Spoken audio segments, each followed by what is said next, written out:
నాకు 8 యాక్సిడెంట్లు అయినాయి. 8 యాక్సిడెంట్లో 3 ప్రాణాంతకమైన యాక్సిడెంట్లు.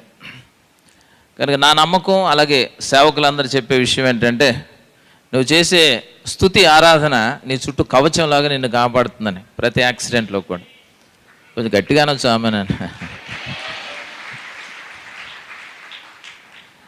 నార్కట్పల్లి దగ్గర జరిగిన ఒక యాక్సిడెంట్లో ముందెళ్తున్న వాహనాన్ని మా డ్రైవర్ గుద్దేశాడు.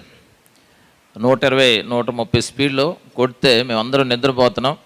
ముందున్న భాగం, ఇన్నోవాది ముందున్న భాగం అంతా ఇలాగ ఫ్లాట్ అయిపోయాను. నేను ఇలా పడుకొని ఉన్నాను, సీటు వెనక్కి వేసుకొని.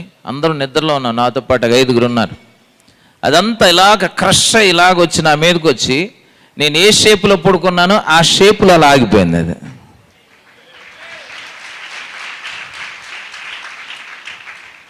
అంటే నా చుట్టూ స్తుతి ఆరాధన వలయం ఉంది. ఆ వలయం నా మీదకి రానివ్వలేదు.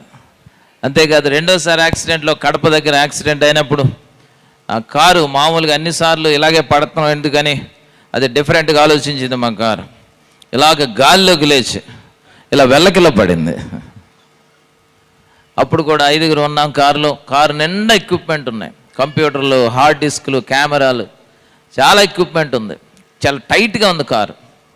ఉదయం 5 గంటల చీకట్లో, అంత భయంకరమైన పరిస్థితిలో కూడా మరి ఎవరి సహాయం లేకుండా మేము బయటకు వచ్చాం. అందరం సురక్షితంగా ఉన్నాం.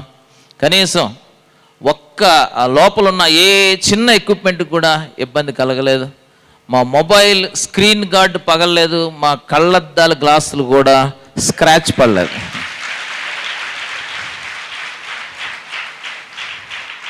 అంత దేవుని మహాకృప, ఆయన పరిచర్యలో ఉన్న మమ్మల్ని ఆయన భద్రపరుస్తూ ఉన్నాడు.